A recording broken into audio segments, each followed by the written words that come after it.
7.2 4 number প্ৰশ্ন ABC ত্ৰিভুজৰ AC আৰু AB বাহুলৈ টনা উন্নতিক্ৰমে BE আৰু CF পৰস্পৰ সমান। দেখুৱা যে 1 নম্বৰ ত্ৰিভুজ ABE সৰ্বাংগসম ত্ৰিভুজ ACF আৰু 2 নম্বৰত কৈছে AB = AC অৰ্থাৎ ABC এটা সমদ্বিবাহু ত্ৰিভুজ। সলিউশন দিয়া আছে ত্ৰিভুজ ABCৰ BE লম্ব AC এইটো আৰু CF লম্ব AB আৰু BE = CF BE to CF ৰ লগত সমান। দেখুৱাব লাগে যে 1 নম্বৰ ত্ৰিভুজ ABE সৰ্বাংগসম ত্ৰিভুজ ACF আৰু 2 নম্বৰত কৈছে AB = AC। প্ৰমাণ 1 নম্বৰত যেতিয়া আমাক ত্ৰিভুজ দুটা ত্ৰিভুজ সৰ্বাংগসম দেখুৱাব দিব তেতিয়াহ'লে সেই যি দুটা ত্ৰিভুজ সৰ্বাংগসম কৰিব দিয়ে সেই দুটা বাহু মানে সেইবিলাক কি সমান আছে এইটো আমি চাই ল'ব লাগিব। ঠিক আছে, তে 1 নম্বৰত ত্ৰিভুজ ABE তাৰমানে ABE এই ত্ৰিভুজৰ কথা কৈছে আৰু ত্ৰিভুজ ACF এই ত্ৰিভুজৰ কথা কৈছে। এই দুটাৰ পৰা পাওঁ কি পাওঁ angle AEB = angle AFC। AEB এই কোণৰ কথা কৈছে AB কোণ AFC এই কোণৰ লগত সমান। কিয় সমান? কাৰণ BE AC ৰ পৰা লম্ব গতিকে 90 ডিগ্ৰীটো হ'বই আৰু CF লম্ব AB গতিকে 90 ডিগ্ৰী হ'বই, তাৰমানে প্ৰত্যেকেই 90 degree. BE = CF BE to CF ৰ লগত সমান। কিয়? কাৰণ প্ৰশ্নমতে কৈয়ে দিছে আমাক যে BE to CF ৰ লগত সমান বুলি। আৰু নম্বৰ 3 এংগল BAE এই কোণটো এংগল CAF এই কোণ দুইটা ত্ৰিকোণ এই দুইটা ত্ৰিভুজতে এই BAE আৰু CF কোণ আছে। ঠিক আছে, সাধাৰণ কোণ। গতিকে আমি গম পালোঁ যে ইয়াত কেইটা AFC এই ত্ৰিভুজত বা ABE এই ত্ৰিভুজত কি কোণ ব্যৱহাৰ হৈছে কি অংগ ব্যৱহাৰ হৈছে এইটো কোণ আৰু এইটো বাহু, তাৰমানে কোন বাহু ব্যৱহাৰ হৈছে। গতিকে আমি ত্ৰিভুজ ABE সৰ্বাংগসম ত্ৰিভুজ ACF কিয় এংগল চাইড বিধি মতে। ঠিক আছে, এটাকে ত্ৰিভুজ এটাকে সৰ্বাংগসম হৈ গ'ল ত্ৰিভুজ ABC আৰু ত্ৰিভুজ ACF সৰ্বাংগসম হৈ গ'ল বিধিও ক'লোঁ। 2 নম্বৰত কৈছে যে AB = AC প্ৰমাণ কৰিব লাগে। তো হৈ যাব যিহেতু ত্ৰিভুজ দুটা সৰ্বাংগসম ABE আৰু ACF সৰ্বাংগসম গতিকে AB হ'ল AEB ত্ৰিভুজৰ অংগ আৰু ACFৰ AC অংগ গতিকে সমানটো হ'বই। চিটি দেখুওৱা হ'ল। 5 নম্বৰ কৈছে একেডাল ভূমি BCৰ ওপৰত মানে এইটো BC ভূমিৰ ওপৰত ABC আৰু DBC দুটা সমদ্বিবাহু ত্ৰিভুজ অঁকা হৈছে। তাৰমানে BC ভূমিৰ ওপৰত ABC এটা সমদ্বিবাহু ত্ৰিভুজ আৰু BDC এটা সমদ্বিবাহু ত্ৰিভুজ। দেখুৱা যে এংগল ABD এই কোণ আৰু ACD এই কোণ সমান বুলি দেখুৱাব লাগিব। ABD আৰু CD সমান। সলিউশন দিয়া আছে যে BC ভূমিৰ ওপৰত ত্ৰিভুজ ABC আৰু ত্ৰিভুজ BDC দুটা সমদ্বিবাহু ত্ৰিভুজ BC ভূমিৰ ওপৰত বুজি পাইছাই। দেখুৱাব লাগে যে এংগল ABD = এংগল ACD তাৰমানে ABD আৰু ACD সমান বুলি দেখুৱাব লাগিব। প্ৰমাণ যিহেতু ত্ৰিভুজৰ সমান বাহুৰ বিপৰীত কোণবোৰ সমান এইটো আমি জানো গতিকে ত্ৰিভুজ ABCৰ AB = AC ABC সমদ্বিবাহু ত্ৰিভুজ আমি জানোই গতিকে AB আৰু AC বাহু সমান। ঠিক আছে, AB আৰু AC বাহু সমান হোৱাৰ কাৰণে ABৰ বিপৰীত কোণ এইটো ACB আৰু AC বাহুৰ বিপৰীত কোণ হ'ল ABC এই দুটা গতিকে এই দুটা কোণটো সমান হ'বই। গতিকে ত্ৰিভুজ ABCৰ AB = AC এটাকে angle ABC = angle ACB 1 number. ঠিক একেদৰে ত্ৰিভুজ BDCৰ পৰা পাওঁ মানে BDC ত্ৰিভুজৰ BD = কি হয় CD হয় গতিকে এই দুটা বাহুৰ বিপৰীত কোণ এই দুটা হ'ব তাৰমানে ত্ৰিভুজ BDCৰ BD = CD এটাকে এংগল BDC মানে DBC এই কোণটো এংগল DCB এই কোণৰ লগত সমান। 2 নম্বৰ এতিয়া আমি 1 আৰু 2 যোগ কৰি পাওঁ এটাকে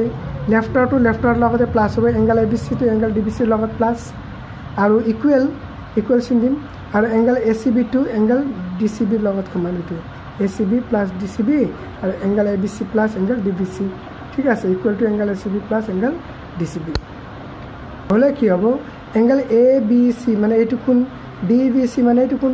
তাৰমানে ABC কোণ আৰু DBC কোণ যোগ কৰিলে কি হ'ব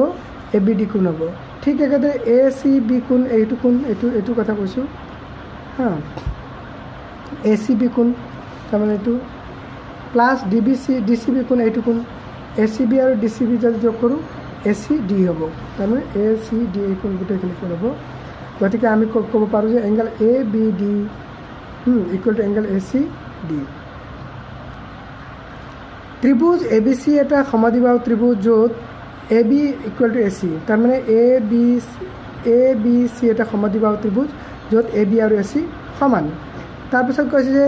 বাহু BA D বিন্দুলৈ এনেভাৱে বৰ্ধিত কৰা হৈছে যাতে AD ইকুৱেল টু AB তাৰমানে BA বাহুক এনেদৰে D বিন্দুলৈ এনেদৰে বৰ্ধিত কৰা হৈছে যাতে AD টু AB ৰ লগত সমান হয় তাৰমানে AD আৰু AB ও সমান AB আৰু AC ও সমান দেখুৱাব লাগে যে এংগল BCD 90 ডিগ্ৰী সমকোণ তাৰমানে যদি এটা সমকোণী ত্ৰিভুজৰ AB আৰু AC সমান হয় আৰু BA D বিন্দুলৈ এনেদৰে বঢ়োৱাল যাতে AD আৰু AC যে সমান হয় তেতিয়াহ'লে BCD 90 ডিগ্ৰী হ'ব ঠিক আছে প্ৰমাণ এইখিনি কথাই ইয়াত আছে গতিকে বুজি পাইছে দিয়া আছে ত্ৰিভুজ ABCৰ AB equal to AC BA বাহুক D বিন্দুলৈ এনেভাৱে বৰ্ধিত কৰা হৈছে যাতে AD ইকুৱেল টু AB দেখুৱাব লাগে যে এংগল BCD সমকোণ প্ৰমাণ যেহেতু ত্ৰিভুজৰ সমান বাহুৰ বিপৰীত কোণবোৰ সমান এইটো আমি জানো গতিকে এইটো ত্ৰিভুজৰ ক্ষেত্ৰত চাওঁ ABC ত্ৰিভুজৰ ক্ষেত্ৰত AB ইকুৱেল টু AC গতিকে ইহঁতৰ বিপৰীত কোণ কি হ'ব এংগল B আৰু এংগল C সমান হ'ব গতিকে ত্ৰিভুজ ABCৰ angle AB equal to AC গতিকে angle ABC equal to angle ACB 1 number আৰু ত্ৰিভুজ ACDৰ AC equal to AD ACD ত্ৰিভুজৰ AC ইকুৱেল টু AD গতিকে এই দুটা কোনো সমান হ'ব তাৰমানে ACD equal to angle ADC তাৰমানে এইটো ACD ইকুৱেল টু ADC এতিয়া এংগল BCD মানে কি হ'ব